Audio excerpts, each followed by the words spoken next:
Well, it's a good evening from the studios of Radio FM 88 in Brisbane, Queensland, Australia. And so welcome to 2026 as the first show for the year. It is our 7th season. And I just want to give a big shout out to Priti Pauline, who's our co-host in the UK, based in London. And she's wrangled up Sarah Jane Smith, and we've been talking off air, and I think we've got someone who speaks our language, and so that's why we've got the 2 ears on. So we'll be listening intently to her skill set that she's prepared to drop down on everybody around the world today. Without further ado, Priti, I'll get you to take it over. Okay, hello and good morning from the United Kingdom, where we've got hefty rain and weather, and the winter is deep and crisp and even, and the water is shortage and pipes are bursting everywhere, but we're having a whale of a time. I got in contact with Sarah and asked her if she'd be willing to come and have a conversation with us and let us know what she does. And within the last day or so, she put her hand up and said yes. So welcome, Sarah. Welcome to our little Holy Trinity here on Dreaming the New Dream. Thank you are Priti. the other side of London, are you?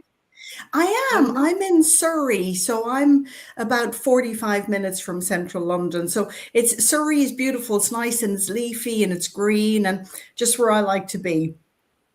Okay. And you and I, we met around about, I don't know, sometime last year, early last year, through your husband, who I came to know through David Edelman, the People's Lawyer. Yes. I didn't know if you knew that. And you and I have had some fabulous conversations over this last year or so.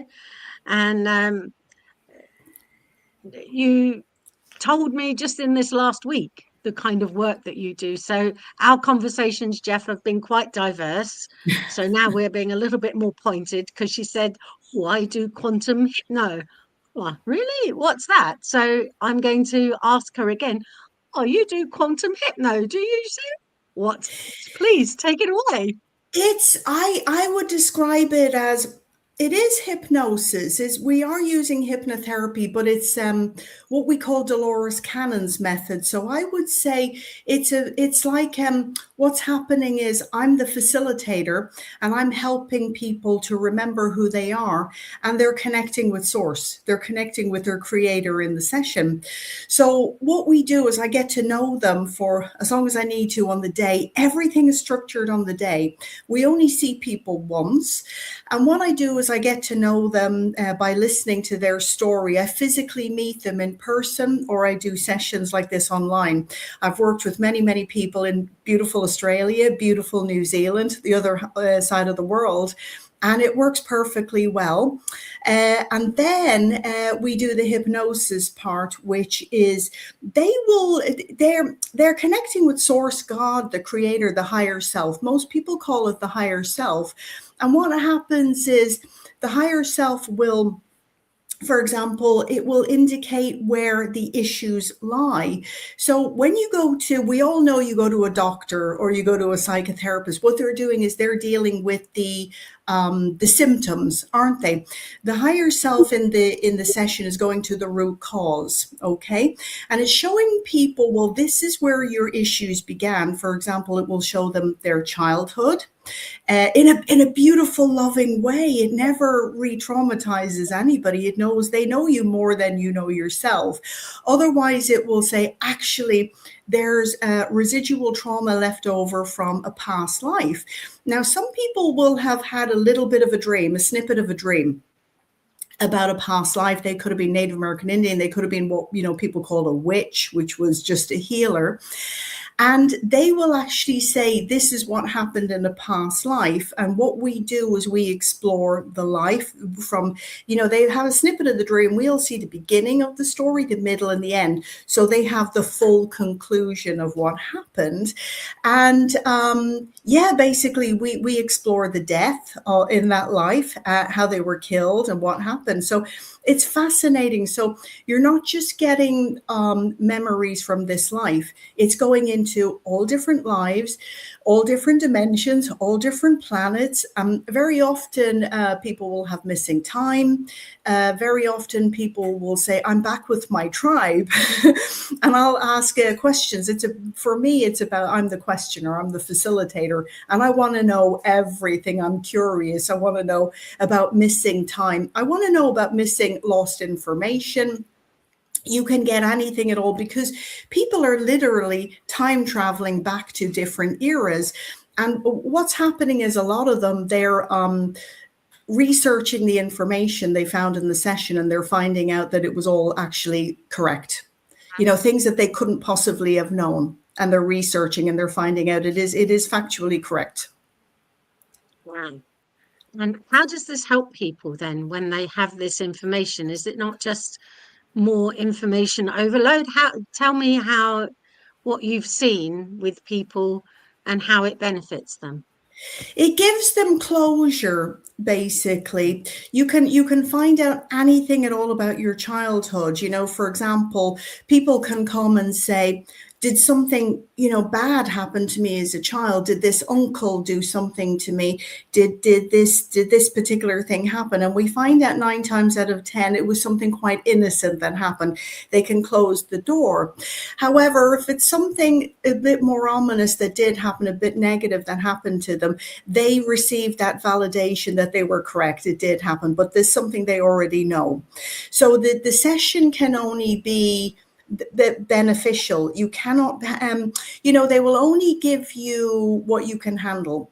They know what you can handle, and they know what information you need. So those people get the information, they get more clarity and direction in their life, if that makes sense. Yeah. And tell me, when you say you remember who you are, have you noticed in all the time you've been doing this that there are some common threads in when you have sessions with people? So there's some like a common ground of remembering who you are as a collective rather than as an individual. Everybody, what started happening, it was something bizarre. That's a very good question, Priti. Thanks for asking that. So when I started working, let's go back to almost 5 years ago. I was sitting in the middle of lockdown. I had this wonderful qualification. I wasn't really using it because everybody was locked down. And I was doing the dishes. I was at the sink and I'm doing the dishes. And I heard this voice or this thought form saying, contact David Icke. And I remember thinking, what will I do? What will I say? And they said, contact David Icke. So I went on his website, scrolled to the bottom, and it said, advertise with us. And I thought, is that it? And it was almost like this slow sort of clap, sort of thinking, oh, finally she got the message. So I made an advert. I sent it to David Icke. He said he really liked it. And I became his official sponsor for the last 4 or 5 years. So needless to say, the ad went out in front of, I thought, maybe it'll be seen by 5 or 10 people, but it went out, it was the most watched advert. It broke the internet. All sorts of things started happening. Funny things started happening.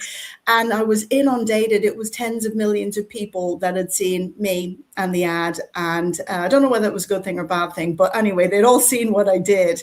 And it just broke the internet. It went crazy. So middle of lockdown, I started working every single day. Sometimes it was 6-7 days a week, because we knew the world was, people were suffering, people were, they were locked down. It was affecting people's mental health. And I thought, I can't just sit here and do nothing with this qualification.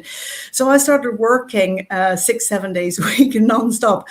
And what I noticed was when they first went, the way we're trained, Dolores says, they will see a past life. They will see something. Well, everybody was seeing nothing.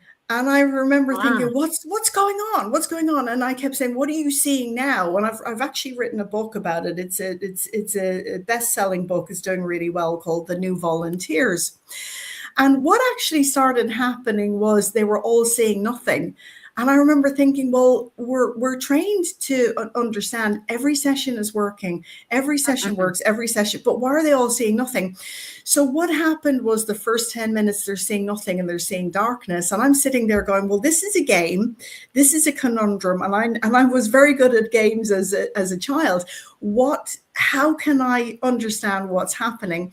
And after 10 minutes, after the first 10 clients seeing the exact same thing, nothing, I realized that I started asking their higher selves, why are they saying nothing? And they said, because they're too traumatized, they're too distracted, and they need to just calm down. Because if they go back to a scene where it's World War II going on, World War I, World War II, bombs, or they've been to Iraq or Iran, whatever, that's going to further traumatize them and they're too distracted. So everybody started seeing darkness. And then they started seeing red, and then they started seeing green, and then yellow, and then eventually they started seeing things.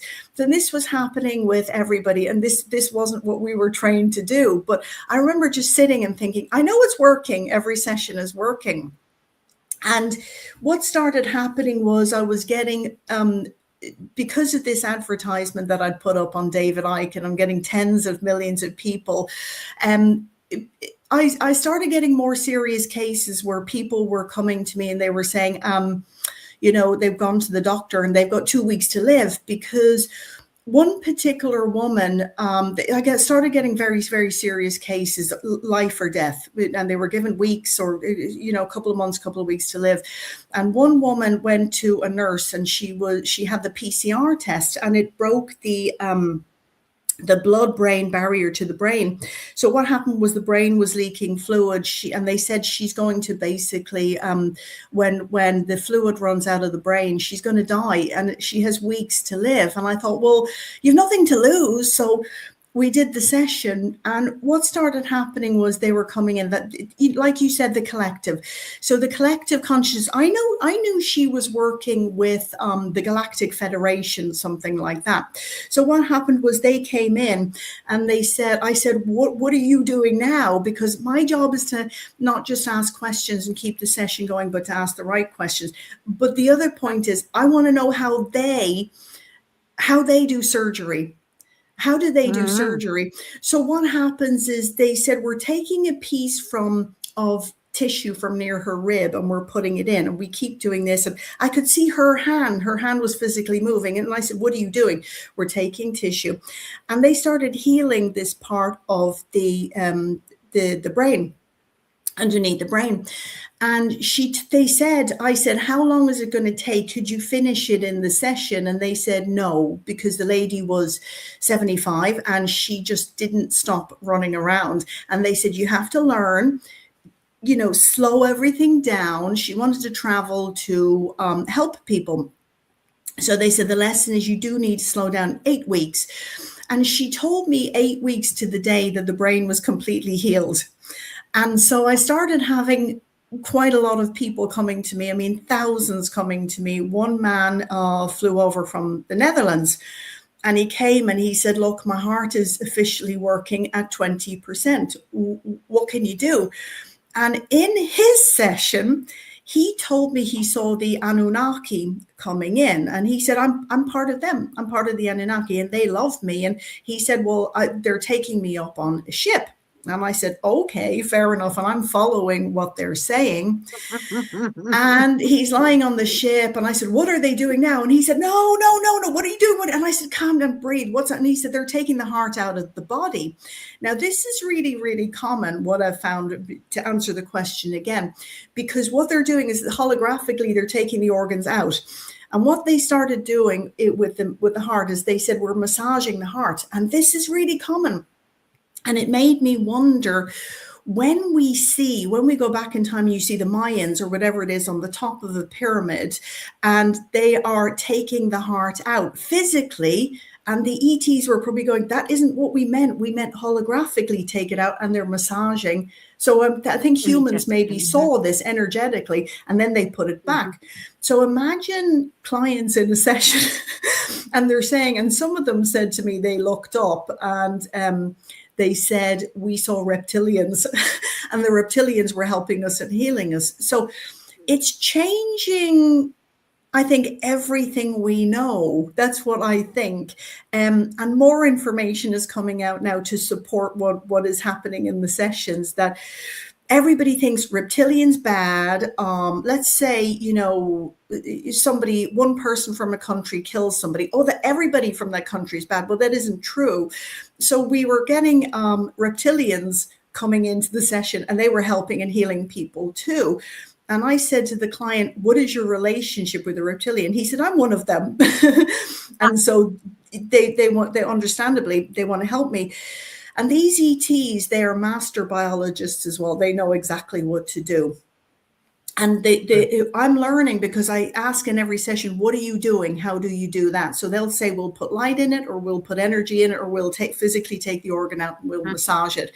And so when these people, this is the proof that it's not just woo-woo, it's not just our imagination, because these people go back to the doctors and surgeons and they go, it's a miracle, it must have been the drugs. And the clients start saying, well, we stopped taking them 6 months ago. And they go, well, it isn't Sarah. It isn't her. It isn't the session.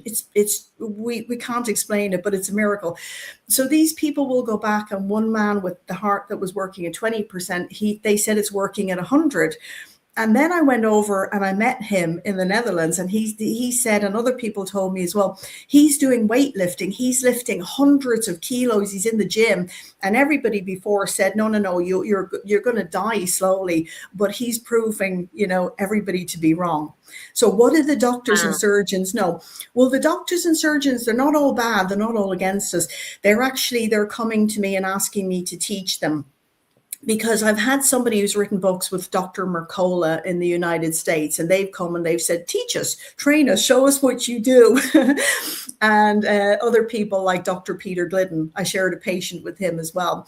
And when he saw the patient the following day after the session, he said, this can't be right. It can't be the same person, because previously he'd been dying of cancer.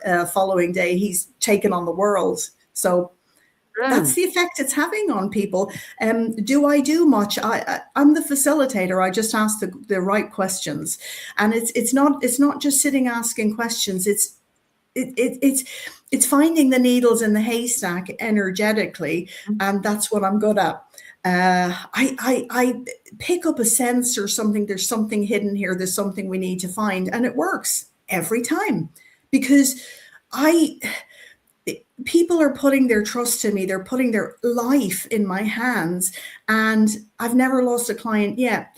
The only time, one person 6 months later, he didn't make it, was because the wife said he went back to the hospital, and they encouraged him to do chemotherapy. He didn't make it. So. Okay. So tell me, when in and around the first time we did meet, you did have a problem with your foot.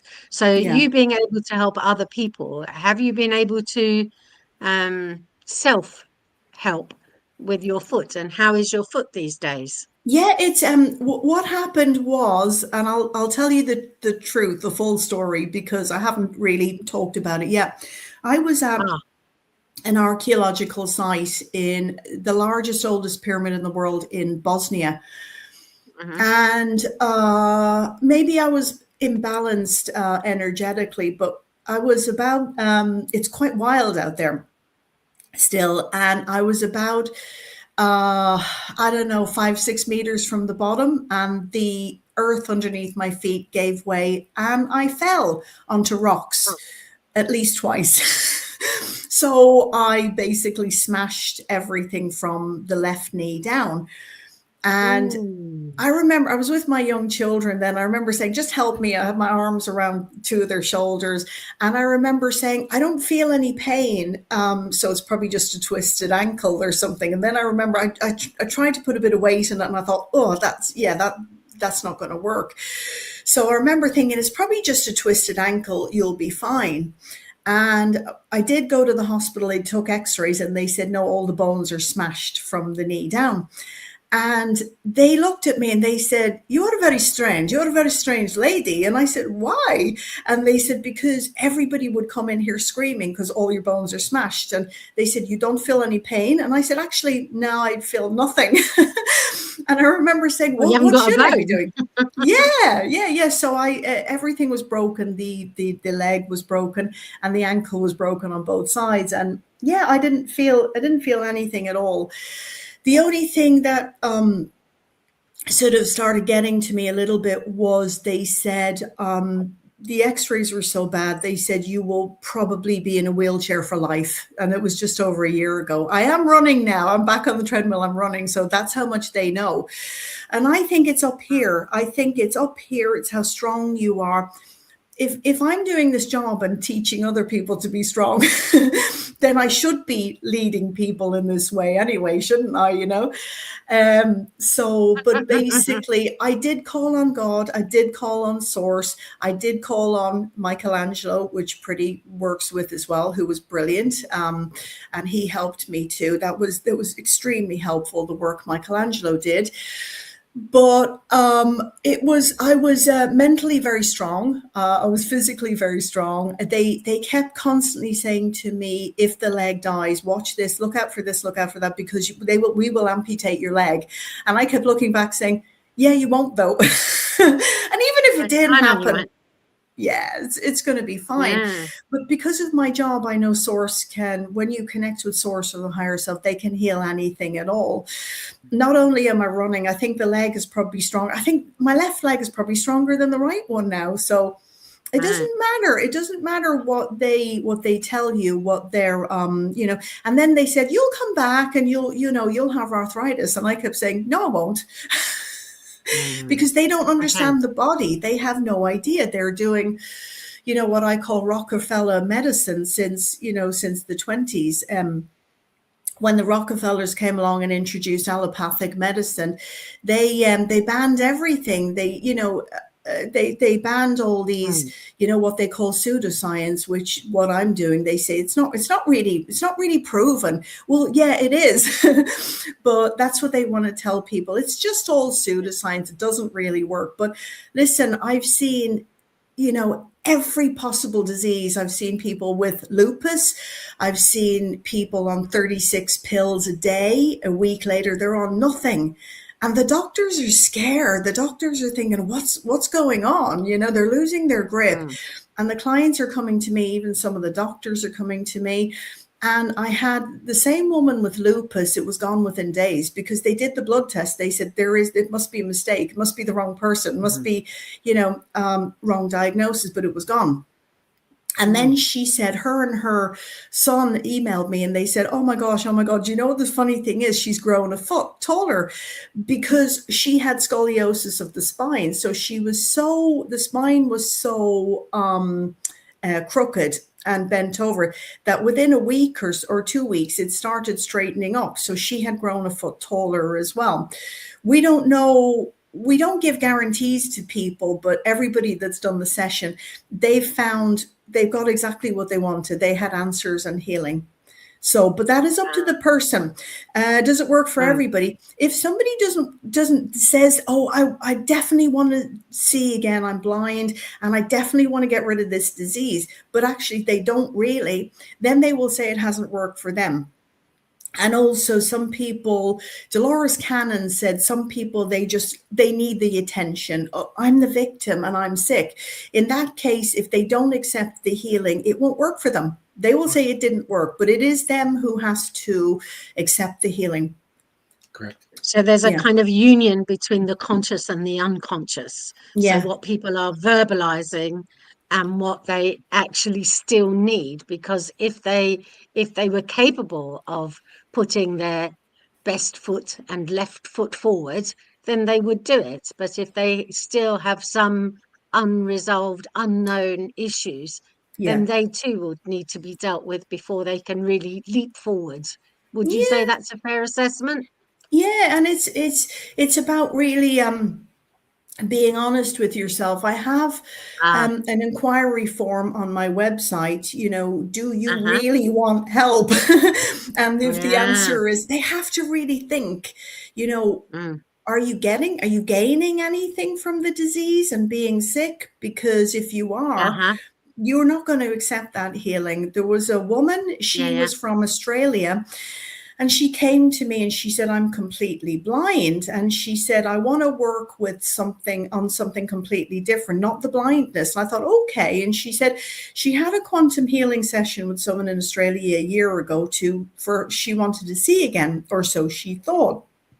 And when she went to him, she did the session. She said it didn't work. And she said it wasn't that it didn't work. It was that she suddenly realized that she didn't mind being blind at all, because she could help more people by being blind. So that was why, they say even with Jesus, they said he could heal anybody, unless that was this person's journey. If it was this person's journey that they were to be blind and they were to help more people that way, no, he said he could not interfere with their karma or their journey.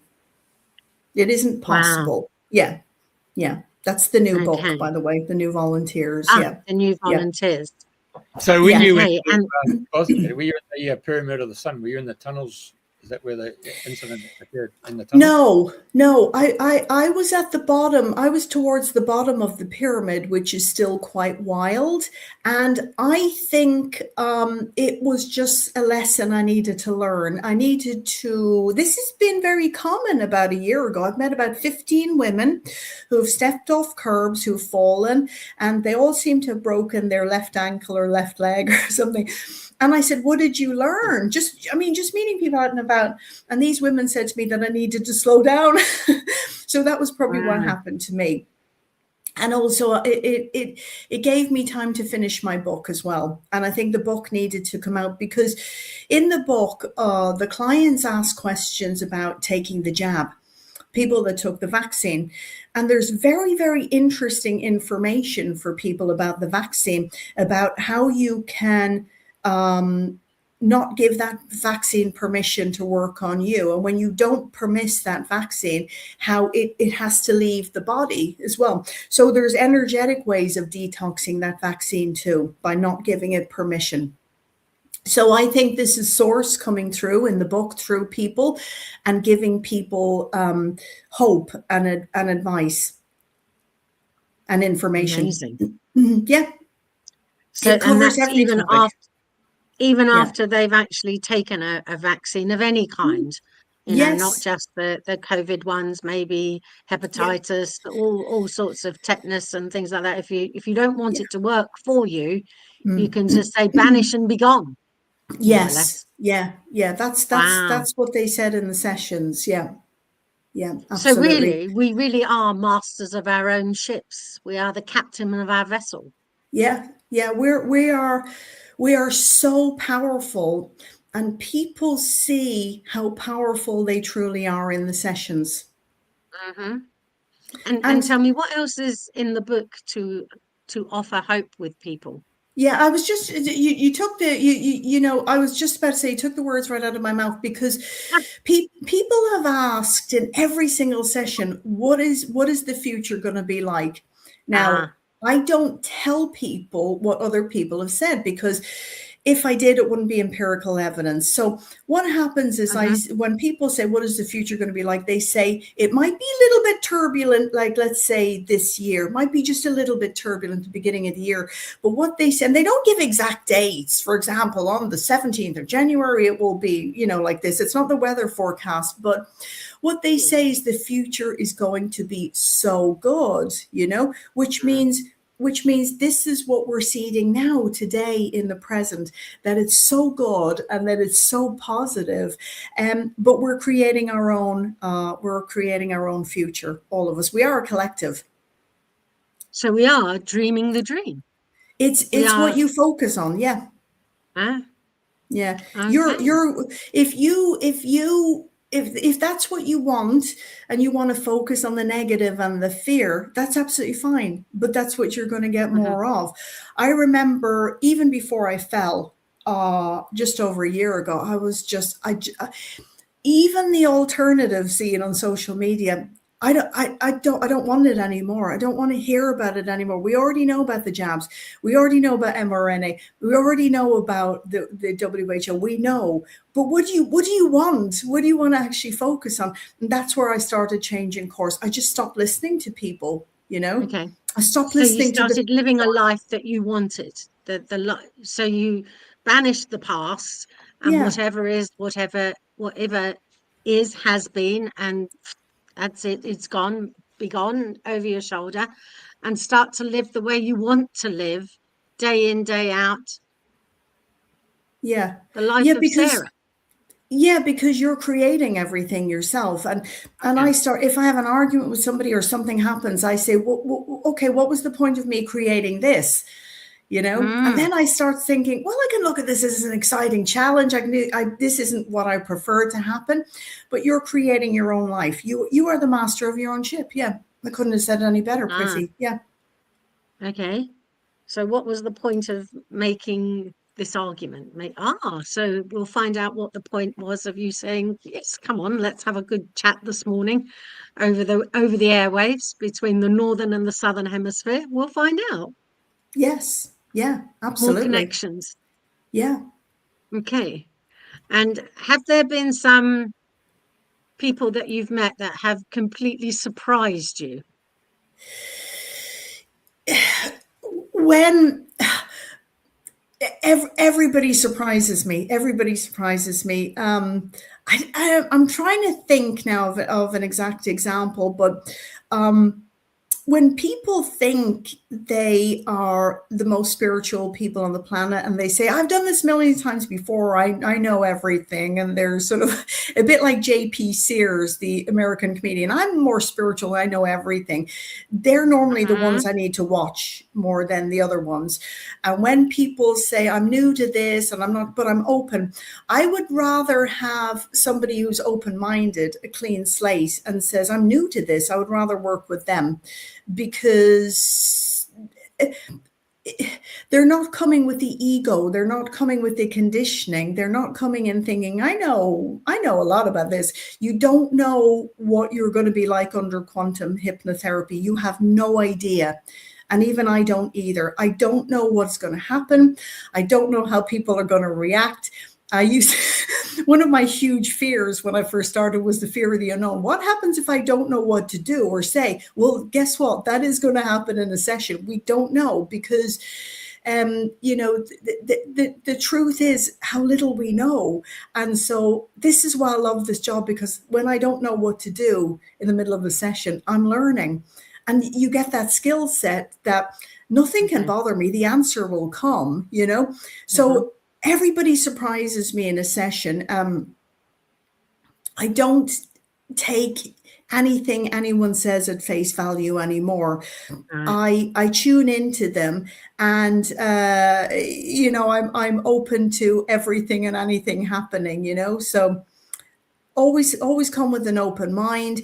Many people haven't even heard of quantum hypnotherapy before, but even fewer people have done the session. So you don't know what's going to happen.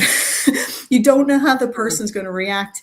There will be a lot of energy in the room. Sometimes people have said they can almost feel the walls shaking and the bed shaking. And, it's a crazy roller coaster ride, but we're learning every day, and I think I'm one of these people, I've got my finger on the pulse now as to what's going on with humanity and the collective. And that's what they say. Focus on what you want, guys. Focus on the positive, because this is what you're going to create, So would you say that there's a difference between quantum hypno and past life regressions?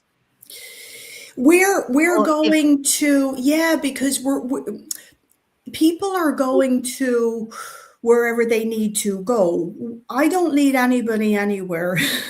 I follow the client under hypnosis, but I just say, what can you see or feel or hear or sense? Or because one person will hear very, very well, and they'll say, oh, I'm seeing these blue people and they're saying this, or I'm seeing God and he's saying this. But the majority of people say, I'm just seeing visual things, but it's quite blurry. And we need their imagination to fill in the blanks. Does that make sense? We need them to open the imagination, because that's what the imagination is. The imagination is the portal to this knowledge. But the higher self or source is taking people to wherever they need to go. Because it could be, it's usually another dimension. What happens is they leave the body, and I say to them, what do you look like?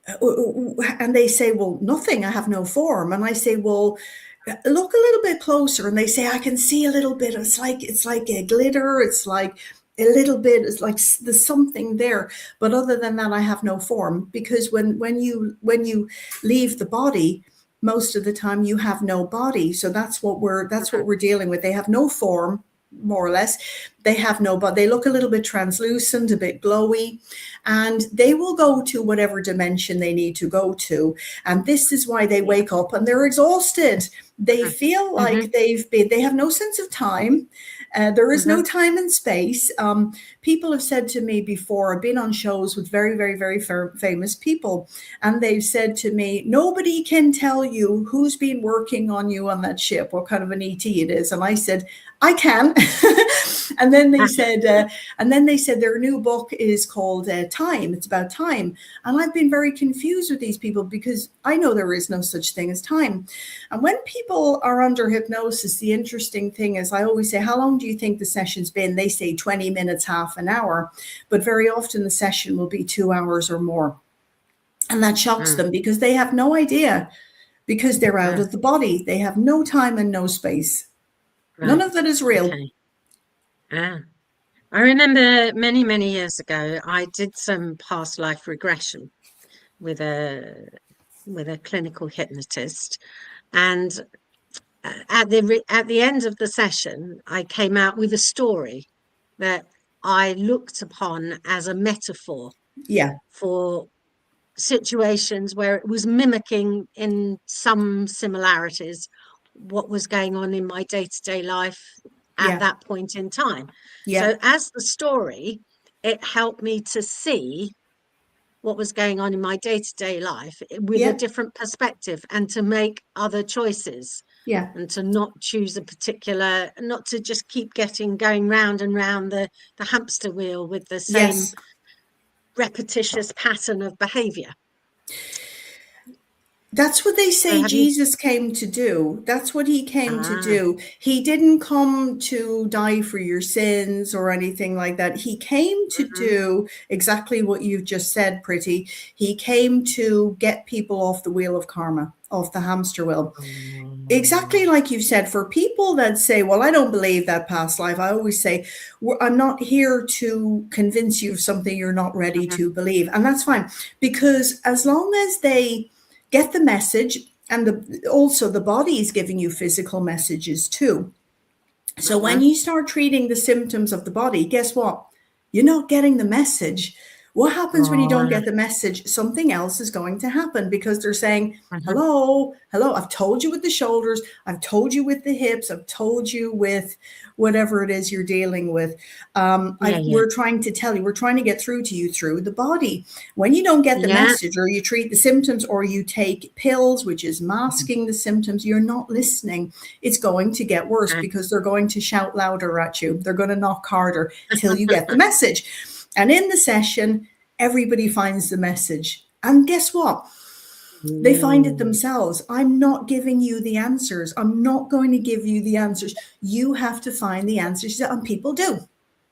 And they have that rewarding feeling. I did this myself. So what we do, my philosophy is, you've heard the saying, give a man a fish, he'll eat for a day. I teach people to fish. You can eat forever, because the whole point of the session is you get the healing of the body, you get the answers, but also you understand what it feels like, how simple it is to connect, because people are connecting.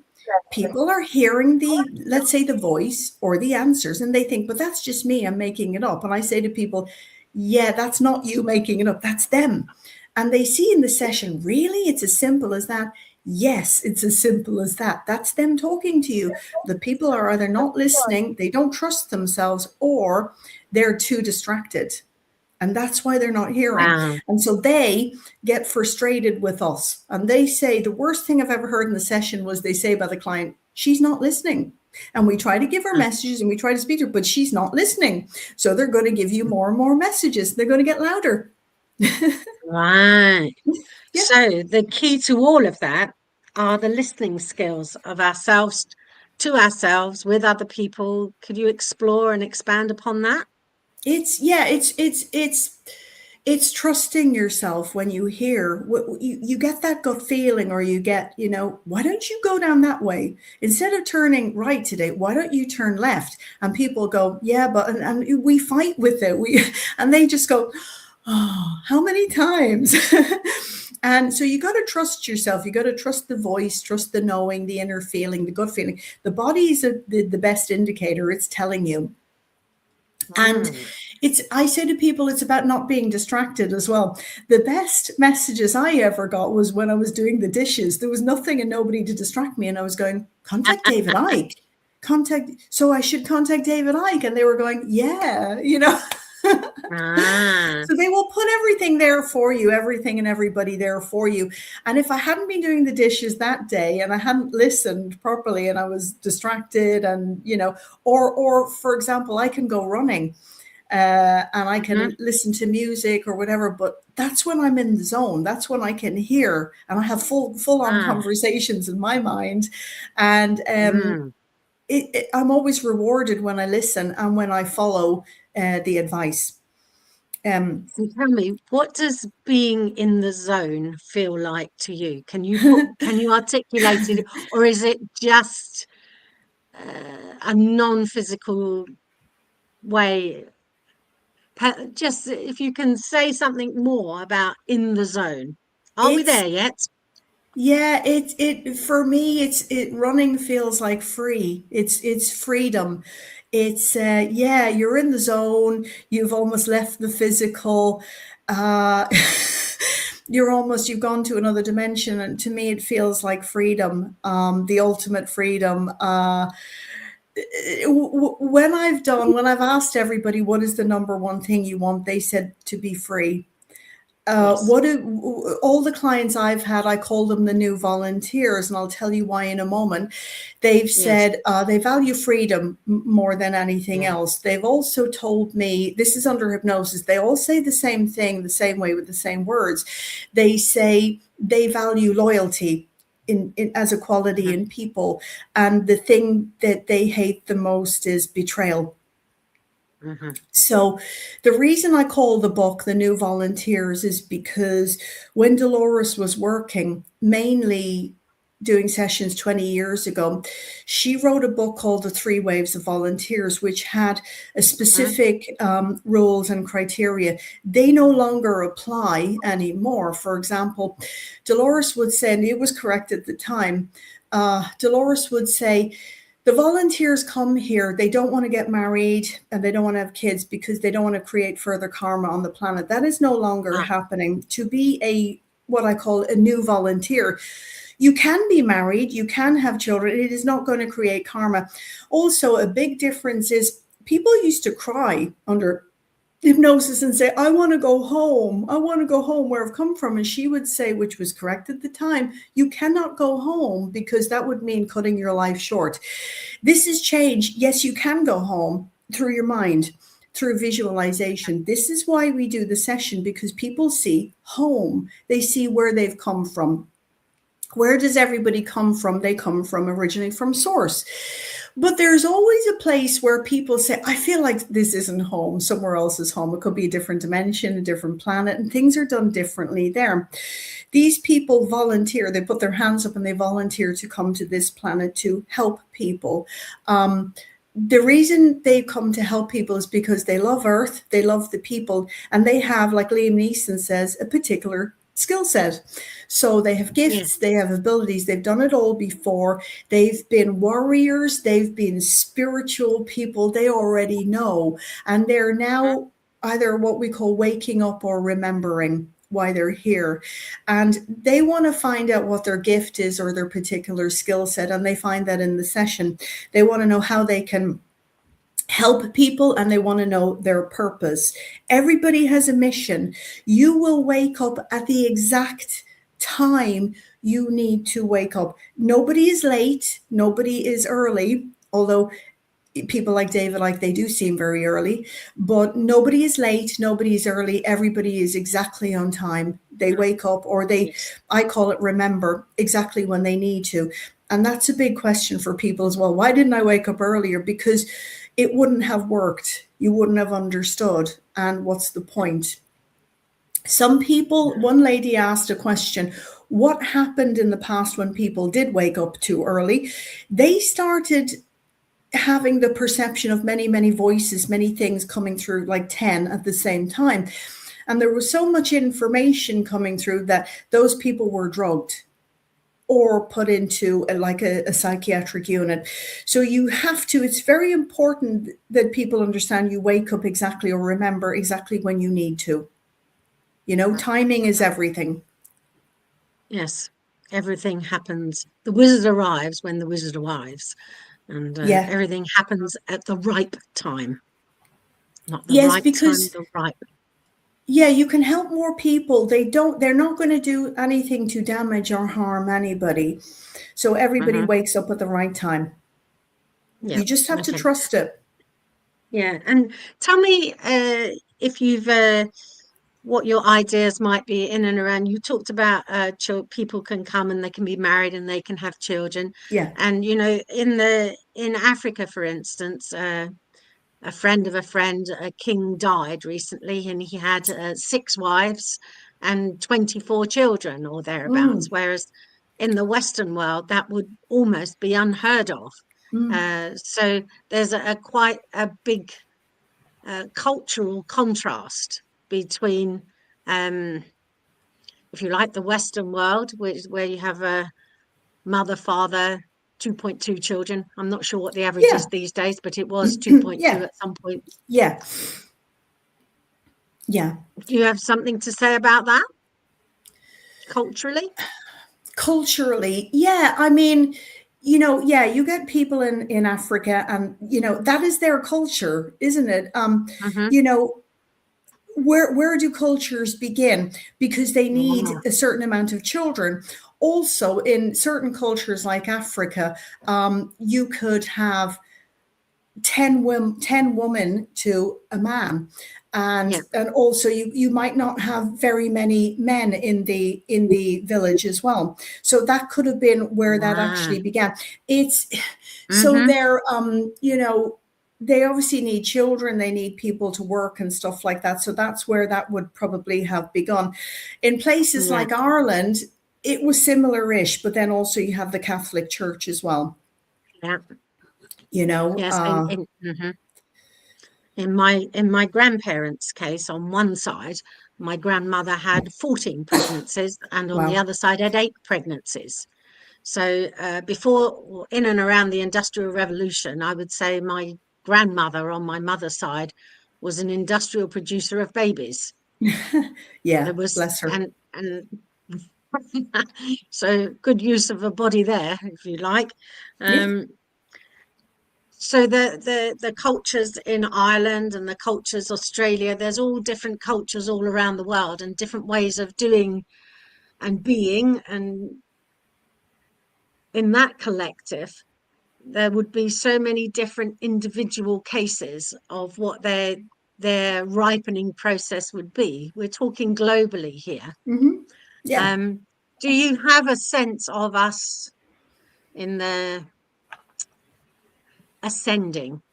And what does that mean to you? You know, everybody talks about ascending like we're going up steps and stuff like that.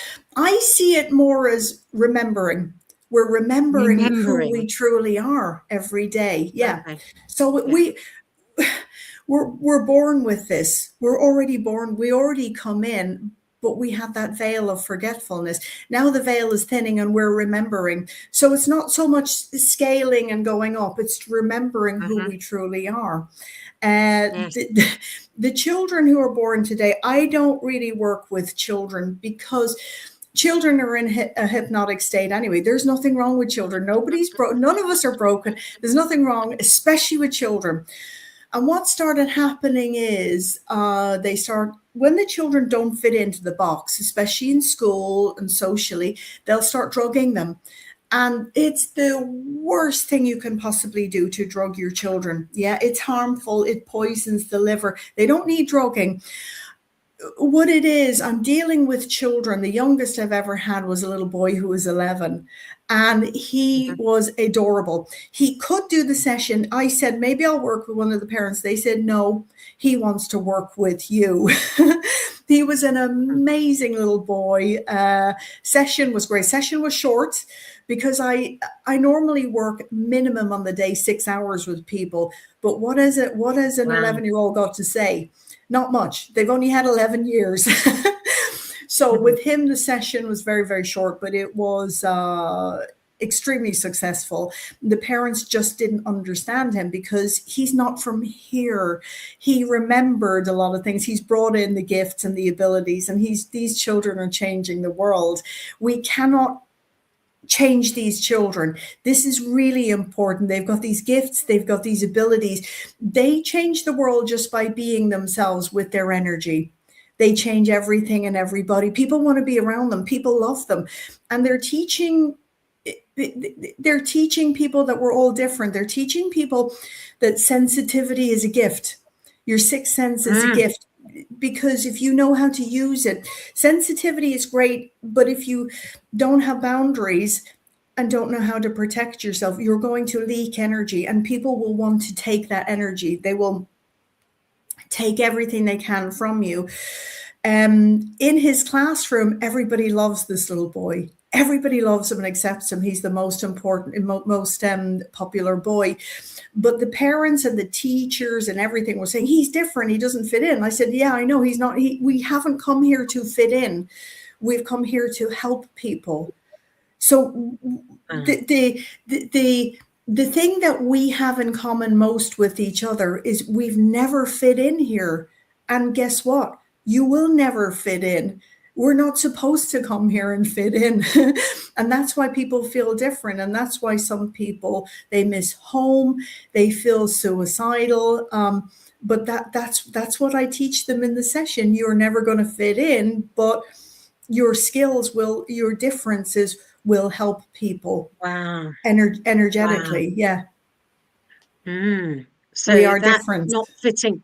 Yeah, that not fitting in is stepping outside the mainstream. Yes. Is another way of saying it. Yeah, because the mainstream, it's broken. It's broken. It isn't working. And we've known that for a very long time. So who are the ones to come in? It's the new volunteers. We have come here to change things. The strongest ones with the best gifts and abilities, with the most,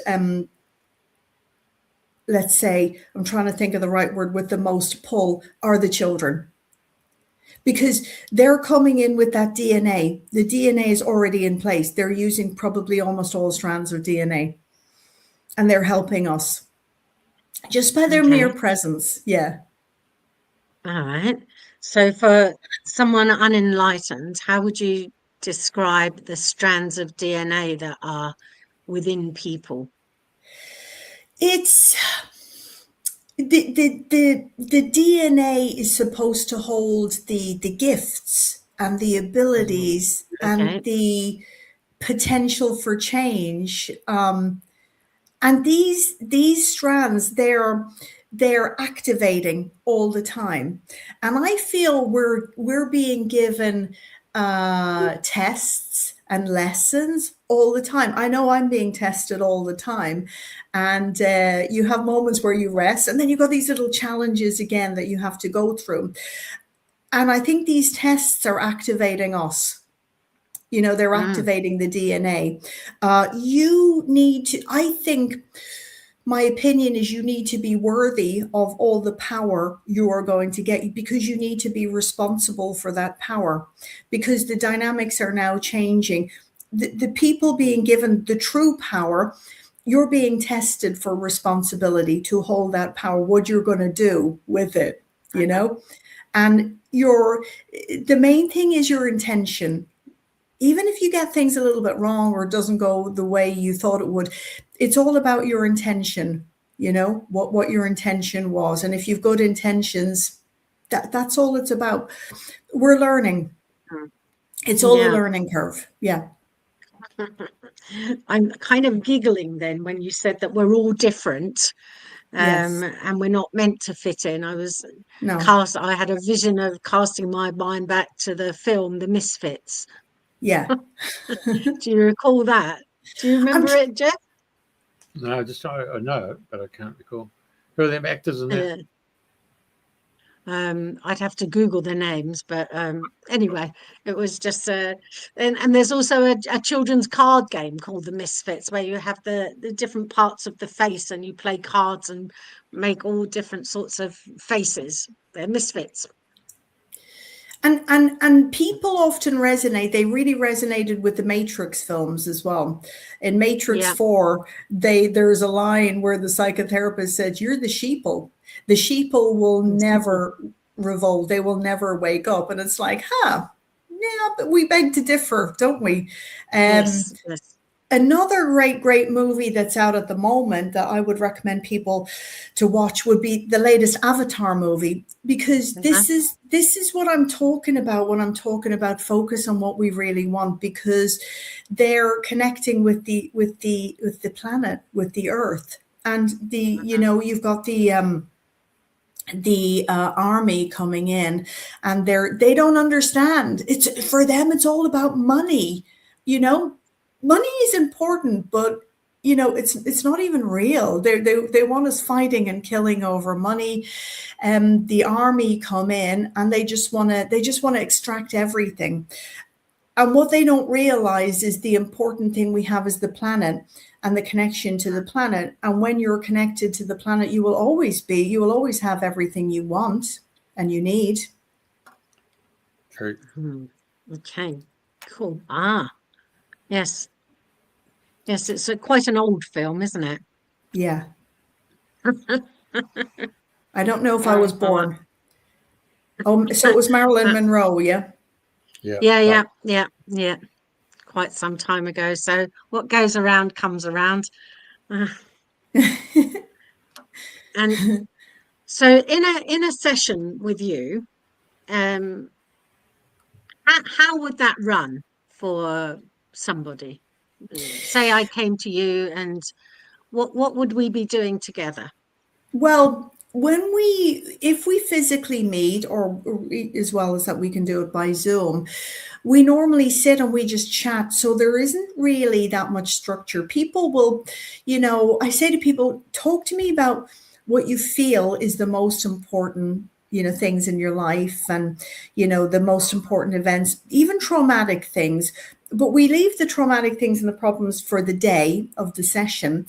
And I could be sitting listening to people for as long as they need on the day before the hypnosis, because they'll think that they come to talk about ABC, but they'll end up talking about XYZ, things that they never, thought they would be talking about at all. And so I'm sitting listening to them because I need to get to know them as well as I can for the first maybe 2.5, 3 hours, which is different to all the other hypnotherapists, because they will only give people usually 45 minutes to an hour. And they usually say 45 minutes, that's enough. I don't think it is enough at all. And Dolores said that you need to spend as long as you need to spend with that person, Okay. When people go to a therapist, they say 59 minutes, 44 minutes, and then you're out. And they're leaving you crying and traumatized, whereas we don't do that. When people talk to me about their life, they could be talking for 3 or even 4 hours before the hypnosis. Then what they do is they lie down. You have to be lying in a bed, because we want the head and the neck and the shoulders and everything to completely, fully relax. They're lying down in the bed, and I will be talking to them about, can you imagine a beautiful butterfly floating in the air? Can you imagine, for example, and I use as you can see in the picture, I use my hands a lot. Because I'm moving energy. I'm doing Kate Bush, and I'm sort of moving the energy like this in the room all the time. And I say to them, can you imagine that? Can you see this? Can you see that? And then we will be talking about, can you see a beautiful place? And this is when you see them, we watch the client, and they start going into theta. which is that Yeah. altered state. Okay. And you can tell when they're in theta as well. We slow everything down. I slow the voice down. They Okay. slow everything down as well. So we're getting them into that beautiful relaxed state. And people don't really understand what hypnosis is. Hypnosis is only being relaxed and focused. So then this is when they start being shown images or symbols or downloads, whatever it is they need to see. They will be shown in a way that they can interpret and understand, because otherwise, what's the point? They know exactly how people work and what they need to see. So they will show people images, symbols. If I have somebody who is a mathematician, for example, they will keep showing mathematic symbols, images, stuff like that in a way. And the mathematician will keep saying to me, oh, they're showing me this. And I'm like, yes, I still have no clue what you're saying. But as long as it means something to that person, they know what you will understand. They know how to connect with you They as well. speak your language in a way. Yeah, they're using your brain, they're using your mind, they're using your words, they're using the images you can understand. For example, there was quite a few sessions where people used non-human words, non-human language, where they're doing things where they're only using your words and your language. That's what we're taught. But then they'll put something funny in where they'll say something like, my cells are fizzing. And I'll say, sorry, what?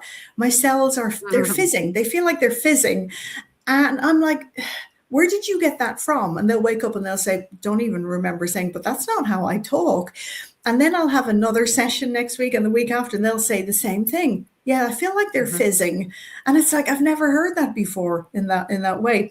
So all of a sudden they'll put a word in that people don't use and they don't even know what it means. Okay. Wow. Yeah. So they've lay on the bed, they've had a good chat, you're taking them into hypnosis, and then they may say all things that they remember or don't remember, or use language that's not familiar to themselves. Yeah. And then when you're coming out, what's the releasing process? What happens when they see the lives, the dimension, the planet, like you said, the story, we ask them to bring, because it needs some structure. We want to know specifically. They come for answers. So they bring 10 questions. 5 is about their life and 5 is about their physical body. So I put those questions to their higher self. Dolores used to call the subconscious or the superconscious or God or source, whoever we're with. It could even be an ET. I will take anybody that, we say, do you know, do we have permission to ask you? Well, could you help us? They will always say yes, or they'll say, we'll find somebody else. So they will talk through the client and they will give the client the answers. A lot of the answers the client will say, I kind of thought that was the case anyway, but some of the answers will blow people away. The answers are always loving, forgiving, very clear. They're giving people direction. They're showing you should do this or do that, but it's up to you. This will be good for you. They can help you with money, with finances, with abundance, which some spiritual people say, no, it shouldn't be about money, but why not? You can ask anything you want. And then we normally ask for healing of the body. So that's when they'll go, or sometimes we have the structure in the session and it won't work like that at all. If somebody's very, very, very seriously ill, they won't go to a past life at all. That's not going to be helpful. They'll go straight into healing. So they'll say, oh, I'm surrounded by 10 different beings and they have their hands on me. And I'll say, what are they doing? They'll say, they're healing my body. So that's why I said, I can't lead like this. I can't sort of tell you what the structure is going to be. But if they're going to die and they have 2 weeks to live, we don't have time to waste. They're not going to waste time on information. They will do the information sporadically in bits and pieces, but they're going to heal that person's body because we know they're going to die. Right. So they don't waste time at all. They know exactly what to do. My job is to get the person's ego, the critical mind, the ego, the left brain, and to keep pushing it aside to allow these beings to do the work. Amazing. Yeah. Amazing. Yeah. So if people want to get in touch with you, how can they do that? You can email me on quantumhypno.co.uk. I advise filling the inquiry form out because it makes you think and also gives me a lot of information as well about what you want and what you need. So and you've got to be ready, you... really. Yeah, sorry. Go, you carry on. So this was an advert that we made in Hong Kong. So we made a lot of adverts because I knew that just seeing a picture of me as the therapist or just hearing sort of words, you know, it wouldn't capture people's imagination. So we flew to Hong Kong and made this ad to give people an idea of what's going to happen as well. A lot of the things I do, I like to make them visual. I like to do adverts. I like a little bit of moving, a little bit of voice, a few words here and there to pull people in and show them, get their interest. So it won't be for everybody. Some people will still say, yeah, I want to go to the doctor. I want pharmaceutical, I want pills. That is not the way of the future. We will not be doing it like this at all. If you want a job in the future, it's going to be an alternative therapy. And this is part of the advert we made in Hong Kong. That was good fun making, actually. Yeah. It was very good fun. Yeah. It was very busy. There was all these Chinese people. They were all wearing masks and they were sort of saying, you wear masks. And I was like, no wear mask, you know. And I was, as you can see, I'm the only one. I'm all dressed in white. There's nobody in white. They're all doing the masks. They're all running. And we slowed everything right down. This person that's with me in the ad is called Simon Elmer, and he's an author. He's absolutely brilliant. And he kept saying to me, what annoys him is people are always on their mobile phones. So he said, put something in the ad about, you know, mobile phones. I'm a huge fan of The Terminator. So we had a line in the end of the advert that says, book with me if you want to live. Sense of humor because you got to laugh. Yeah. You got to have a sense of humor. You got to laugh because laughter is the best medicine. The highest possible frequency, people think it's joy, love, gratitude. They are high, but the highest possible frequency is authenticity, is being your authentic self. And that's what people will find in the session if they work with me. Okay. All right, let you have your little drink. Jeff, you got something to come in here with? For an Aussie, yeah, if they want to reach out and touch base with you, is that through? We use Zoom. Zoom, right? Okay, Zoom. Okay. Yeah. So I've worked with many different beautiful Australian people, many different New Zealanders. They're all huge fans of Jacinda Ardern and Dan Andrews. Not. And they had a really hard time. Yeah, they had a really hard time. I think we were talking earlier about the lockdowns in Victoria and Dan Andrews and everything. So I worked with a lot of those people and they said it was horrendous. You know, I worked with people in China during lockdown as well. And they managed to do sessions with me as well. They were crying. It was tough on people. So, okay, so they reach out through your form here. Yeah, because I can start with, when I work with Australia, New Zealand, I normally start at 6 a.m. UK time. So whatever it is, whatever country people are in, obviously Australia are ahead of us and America is behind us. So I work with America, I work with Australia. I only deal with one client today.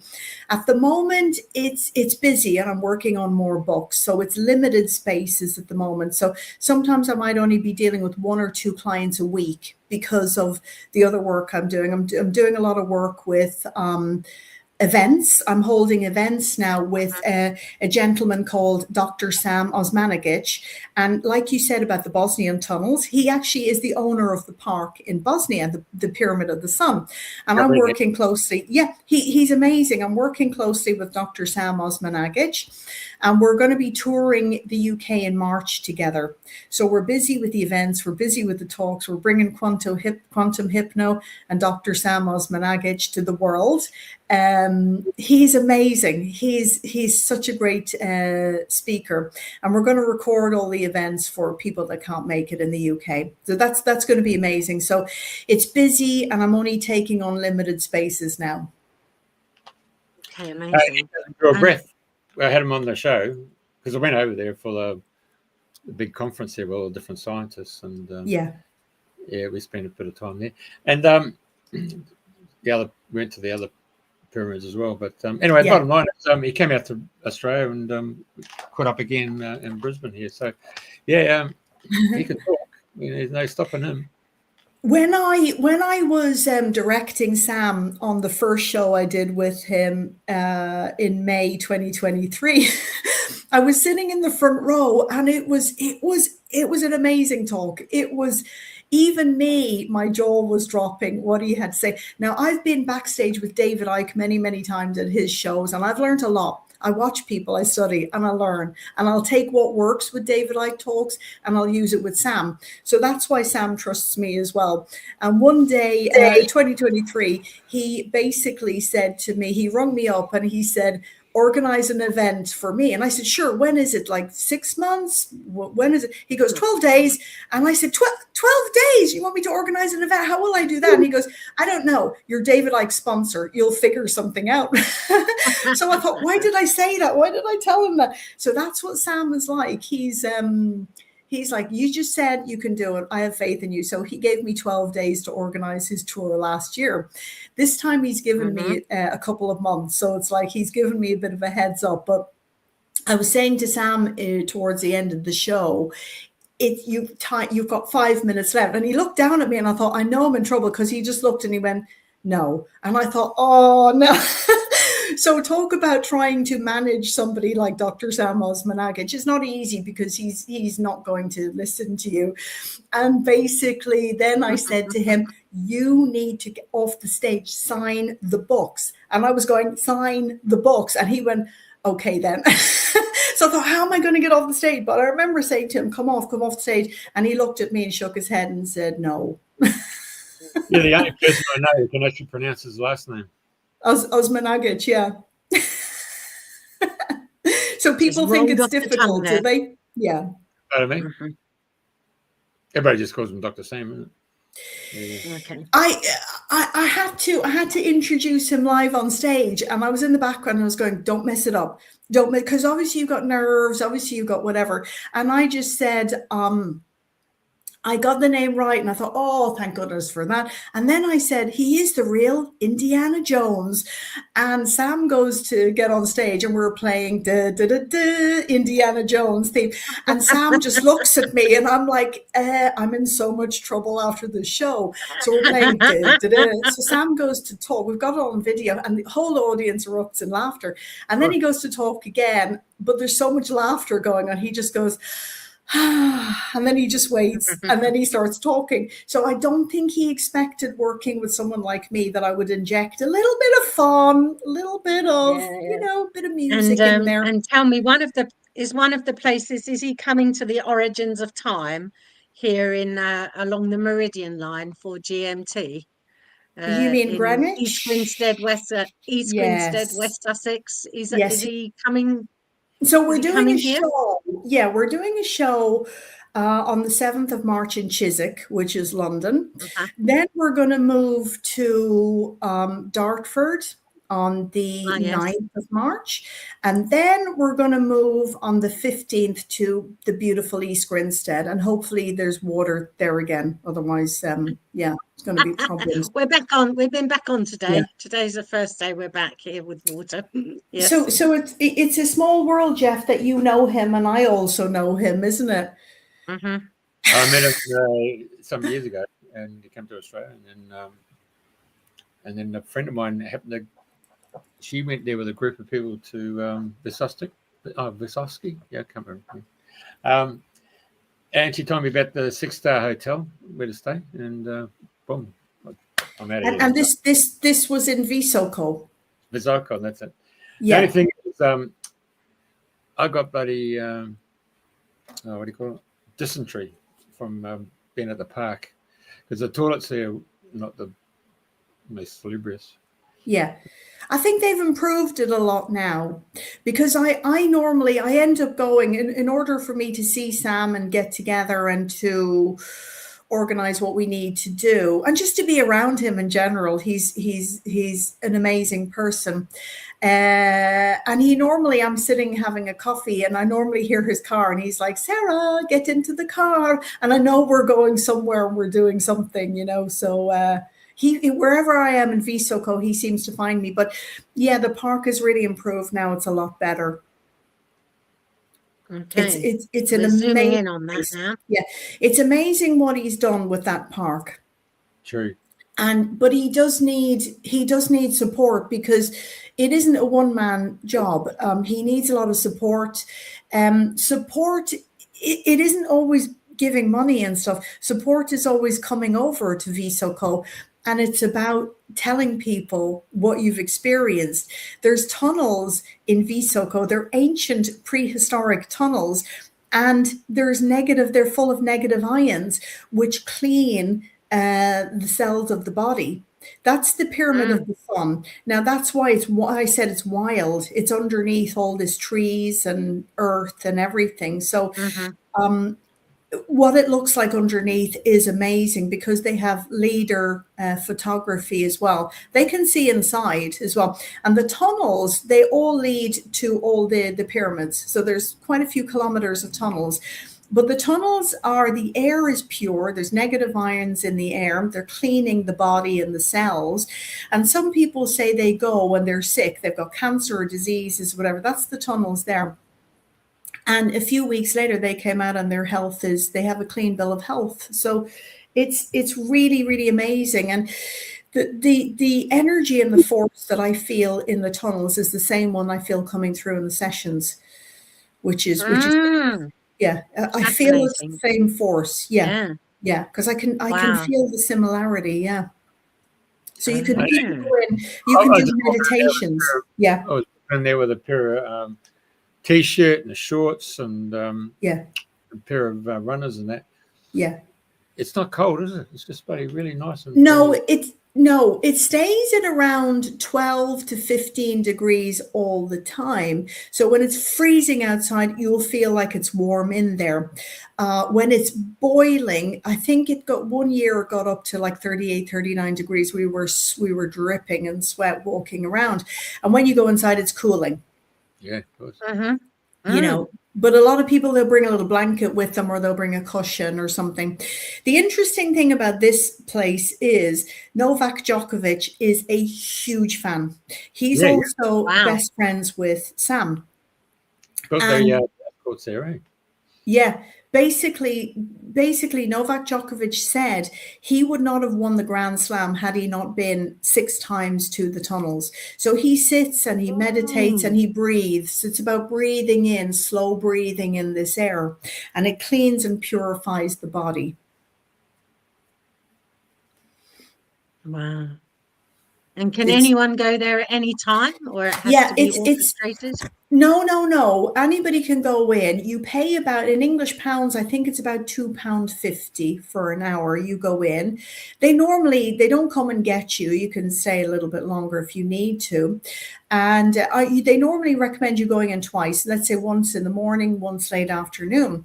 And they have, which is interesting, they have a way of measuring your energy before you go in. There's a little booth. Yeah. They measure your energy. They measure your stress, but everything with this machine. And then they measure you a week or 2 weeks later. And the difference is unbelievable. Mm-hmm. That's the entrance to the That's the entrance. Yeah, that's the little souvenir shop, and that's the little entrance. And just opposite the entrance is the little ticket booth. You buy your tickets there. And they're like family to me now. I know all the staff. I know everybody there. They're just so lovely. Park is Wow. beautiful.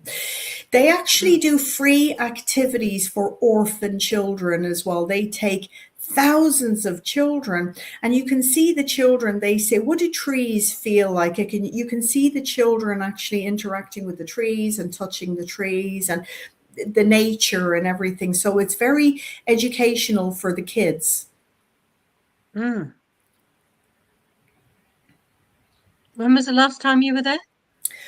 I went to Bosnia in, I'd say, oh my gosh, I was traveling extensively last year, so I think it was maybe July, because I'd gone to Yeah. Egypt twice. I took my children to Cairo. We were inside the pyramids. Took them to Bosnia. We took them to Japan. Took them to the Maldives, Turkey. We went to Göbekli Tepe in Turkey, which I would recommend people go and see. And yeah, many other places. So I traveled every other month in between work. And when I go away, I always say I'll switch off, but I never switch off work, because there's always emails coming in. There's always serious cases coming in, and people need help. So yeah, I almost never switch off, which is annoying. The toilets is funny because it says male, female, and ET. So they have a sense of humor. Yeah. Amazing. Yeah. Very good. And of course, it's a pyramid line unlike any other of the pyramids, because I think of the pyramids in Egypt, for instance, they're quite distinct. Yeah, well, these pyramids are the oldest and largest in the world, and Sam thinks they go back around 20,000 years. No, actually, I think it's more. I think it could be around 30,000. But have you had Dr. Sam on the show, Jeff? Yeah, I've had him on the show. Yeah. So yeah, and Sam has a new book out as well. So that's gonna be blowing people's minds as well with he's so open-minded, you know.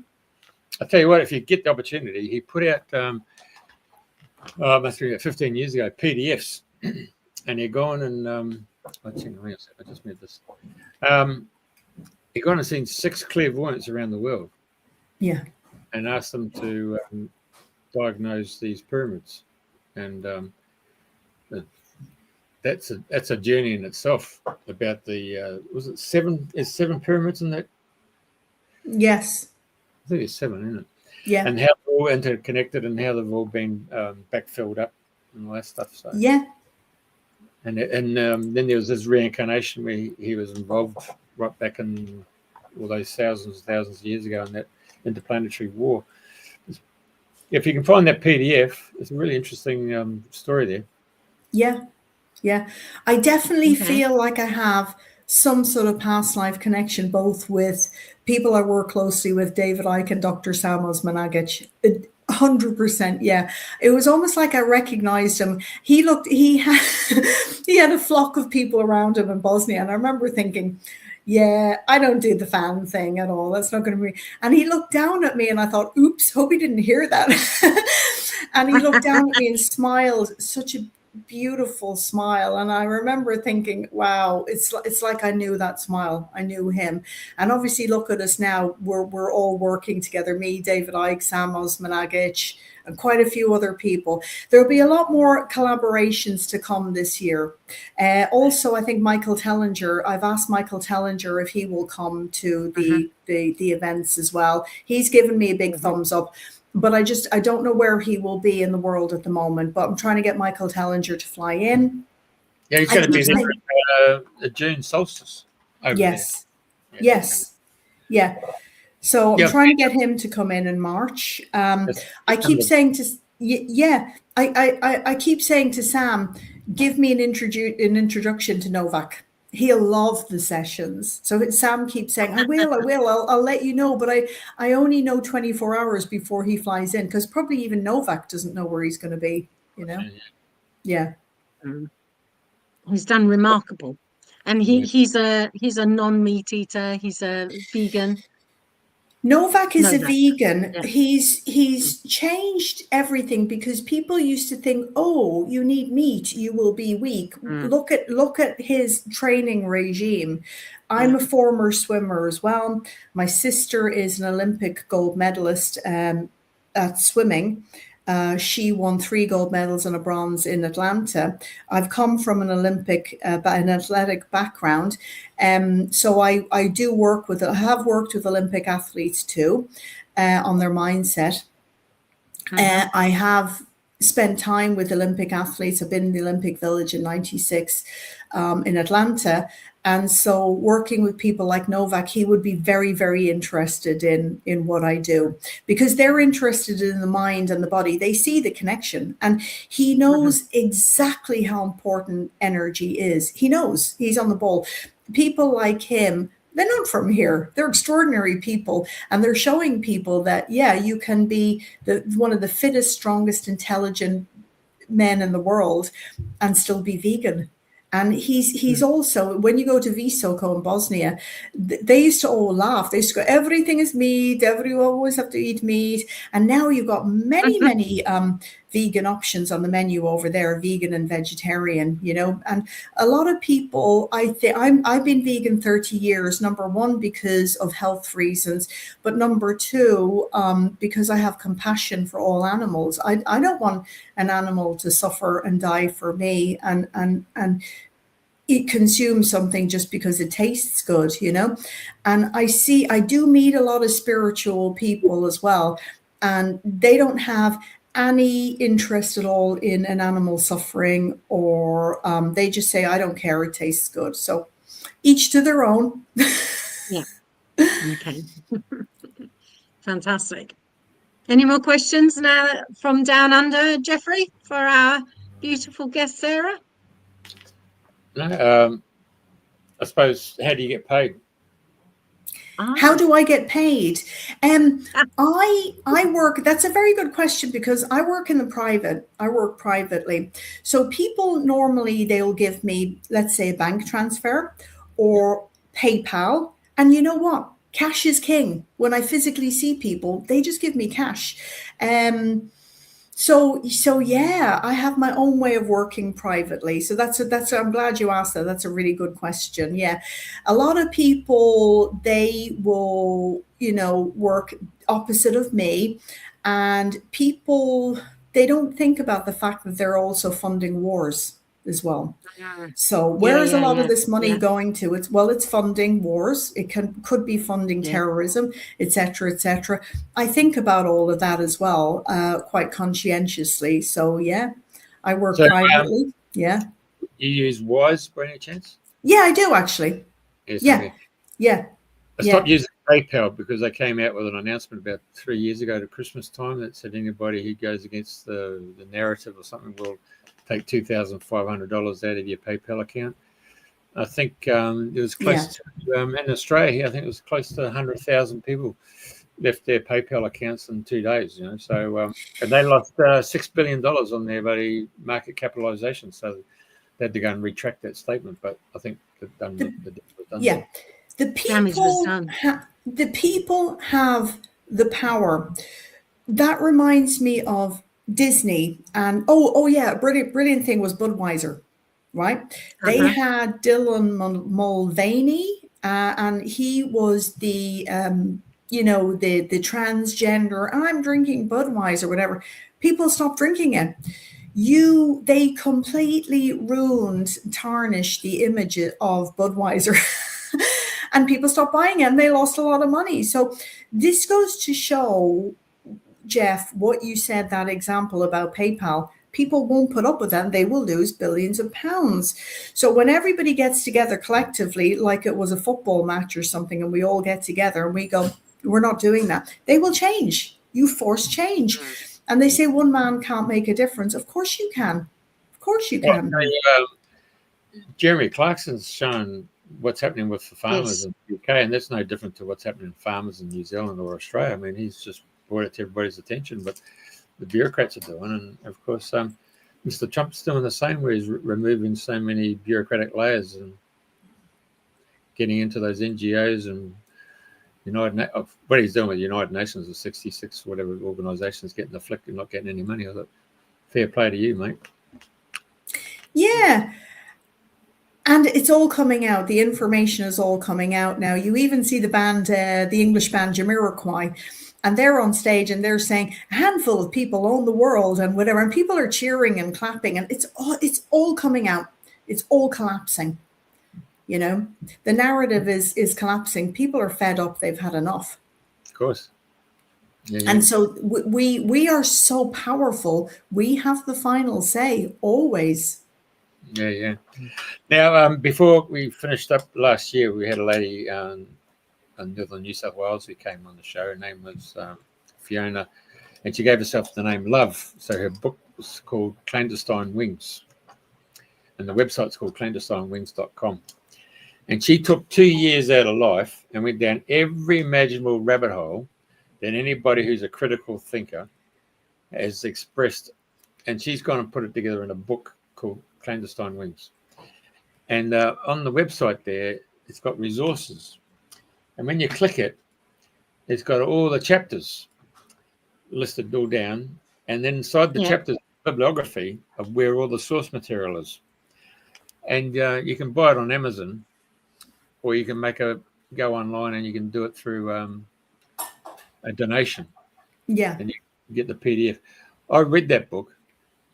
Absolutely ticking boxes. It's a great resource library for anybody who's a critical thinker to say, where do I go to? Well, it's here. Boom. Yeah. See if I can pull it up.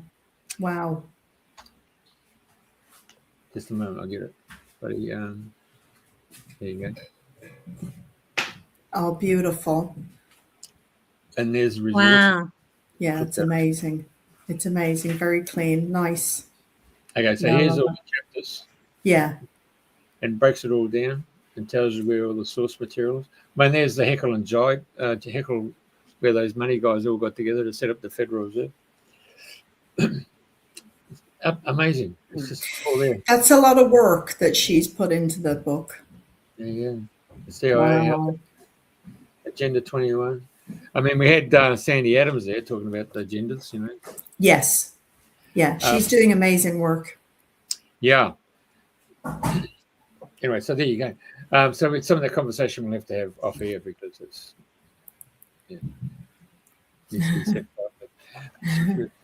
anyway, so Priti, thank you very much for introducing Sarah Jane Smith.